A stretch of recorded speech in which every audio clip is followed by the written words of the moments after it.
Hello and welcome to another edition of UFO Video Addicts. This is a special video that I want to devote just to this STS 75. I had recently posted a video about this the Tether incident with the video showing the tracking marks. Well, I thought I would do a longer video explaining why I thought that they were some type of bovine or space cow. Yeah, that's not something that I thought. It's based on what other people, or what I've heard other people who have much more knowledge about these things than I do. Now, this is actually a close-up of one of these, what I believe is a creature as opposed to a craft. And before I start this video, I just want to point out how on planet Earth, right, and in any environment, there is life. Obviously, all of the different environments on land, for instance, in the forest or in a desert environment, in a mountainous region, or, along the shoreline, right? There's life. There's life deep in the oceans. For instance, in this video here, it's about all of the different creatures that exist, at 1,720 meters below the ocean. And this is in water that's like 750 degrees. So let me just play a little bit of this. Now, yeah, you can see, here in this water, you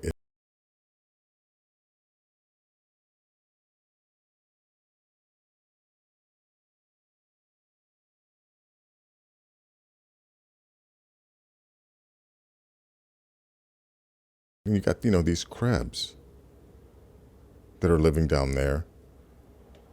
Where, I think any of their cousins up near the surface would cook at this depth. And I think, in this one, this is in the East China Sea, 1,500 meters. These little tiny lobsters, or I think they're tiny. And then like this one here, I think, or there's another one where these things called they're black smokers.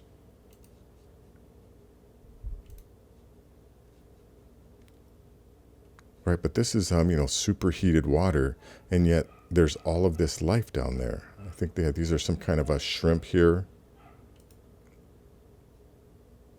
And there's also these snails, and these snails actually have scales that are made of iron sulfite. Let me just stop that here. Here, these volcano-dwelling snails are metal as hell and also have iron shells.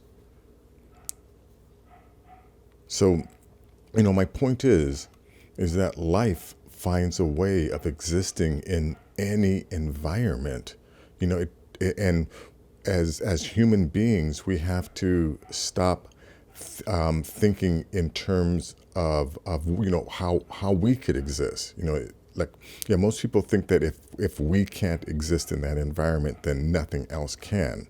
Whereas, we have to understand that, the universe finds a way, so to say.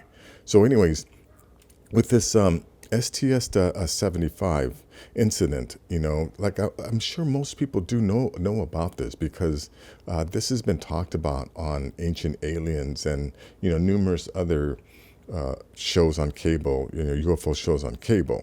But I wanted to point out why I believe that these are some type of space cow as opposed to and intelligently controlled craft. So let me just start with this video here.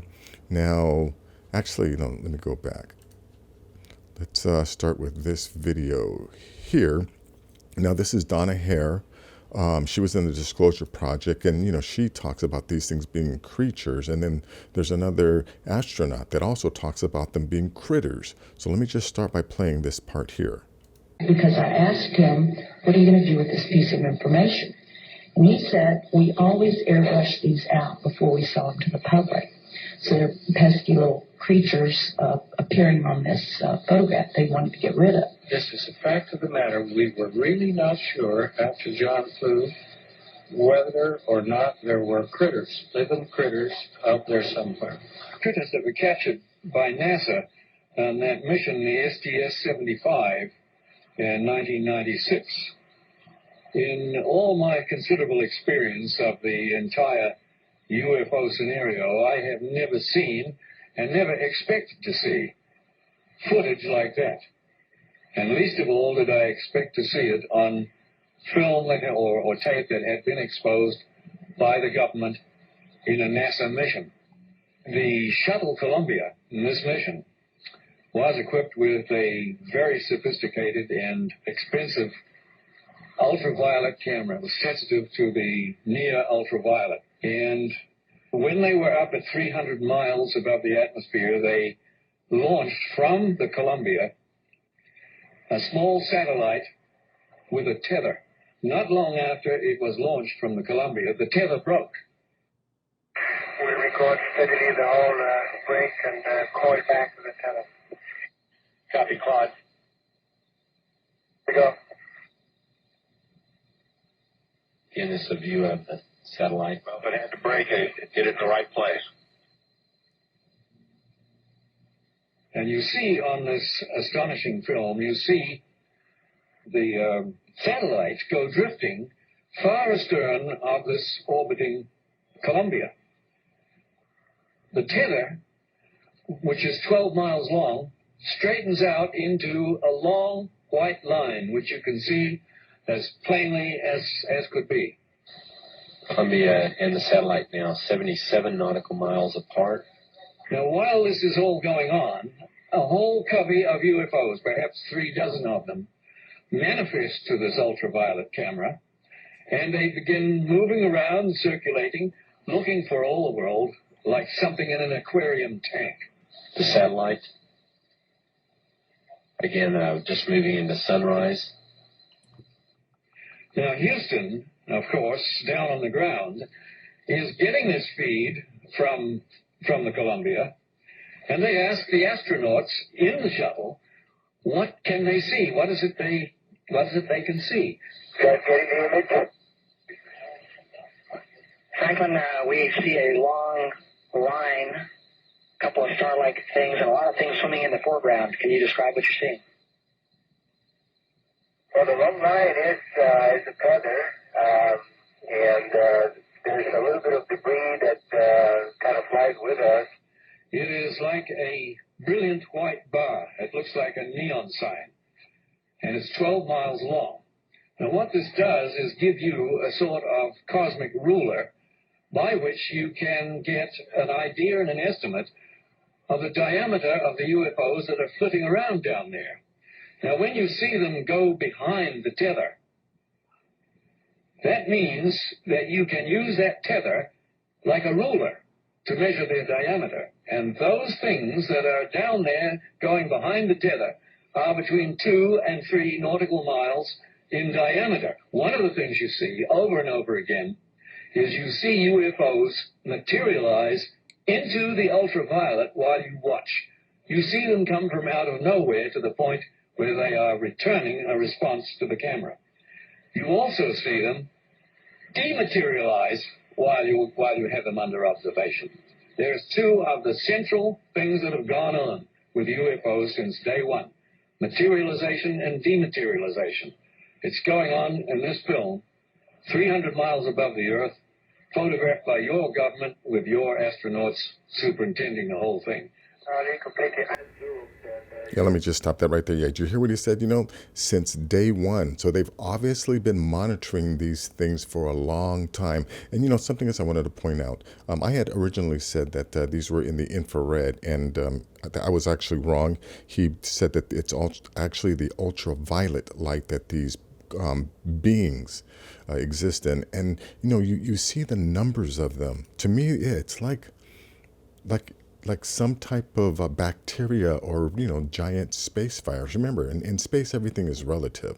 So, you know, in some instances, you know, these creatures, which are large to us, are probably small to other beings. You know what I mean? Everything is relative. But let me show you something else. Yeah, now, in this clip here, this is actually the original, raw, uncut. It's the best quality footage of this thing. So let me just play a little bit of this.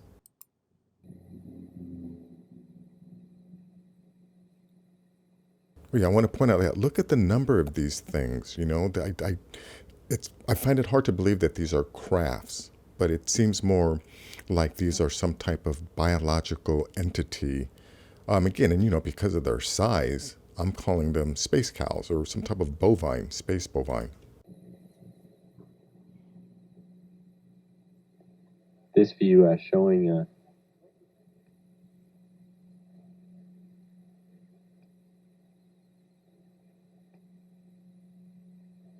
the satellite.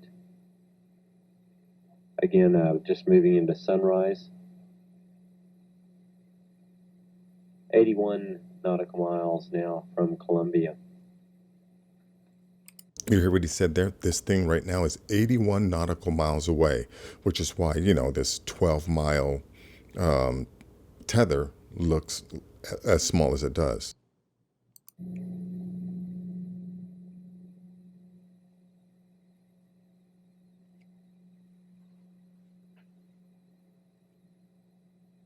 Yeah, and look at the number of these creatures. They're everywhere. They're at all these different depths. They're everywhere. They're like some type of space bacteria or space cow.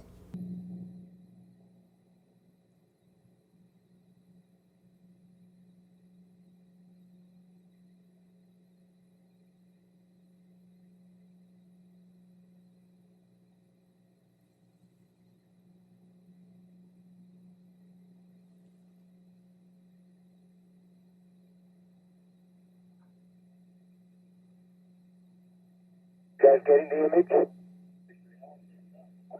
Franklin, we see a long line, a couple of star-like things, and a lot of things swimming in the foreground. Can you describe what you're seeing?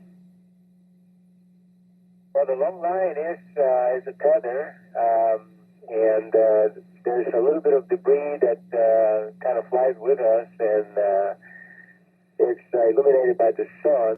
Here, let me point something. Did you see the way that thing there was pulsating?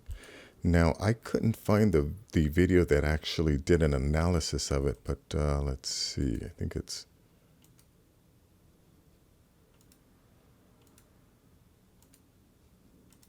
Oh, yeah, it's this one here, right? They don't... In this footage, it's really hard to see, but someone has done a real good analysis of these things, and what he has said is that pulsating is some type of Fibonacci sequence where you can actually see like an electrical discharge, something similar to like if you cut a nautilus shell in half, there's that spiral shape inside of a nautilus shell. Well, the energy being discharged from these creatures follow a similar that spiral share pattern, but the person said it's also like some type of following a Fibonacci sequence pattern. But let me just play a little bit of this here too.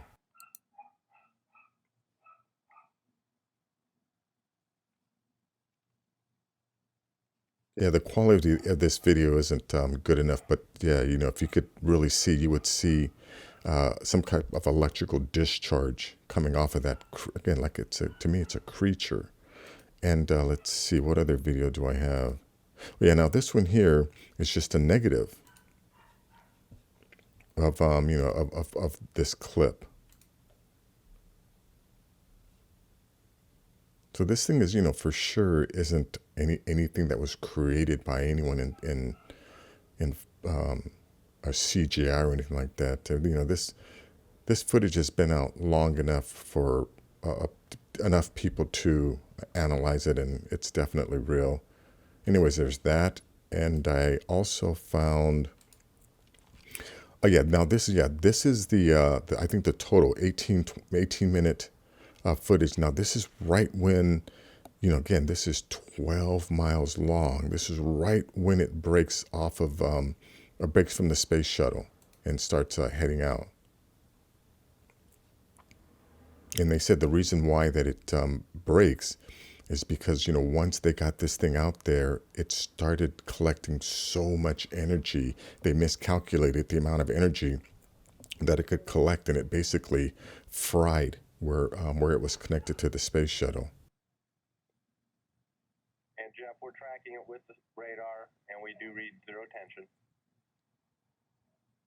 Yeah, and remember, this is, normal light. This isn't in the ultraviolet, which is why, you're not seeing any of those things. But again, here is, a better close-up of this tether, which was built to collect electromagnetic or plasma from the sun. Maybe it looks like about 8 or 10 meters. So it broke inside the boom, it seems.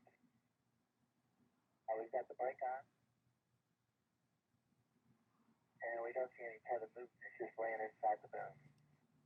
Anyways, let me just stop that right there and go to this other. Yeah, so now this is a video that shows you a line analysis or edge detection.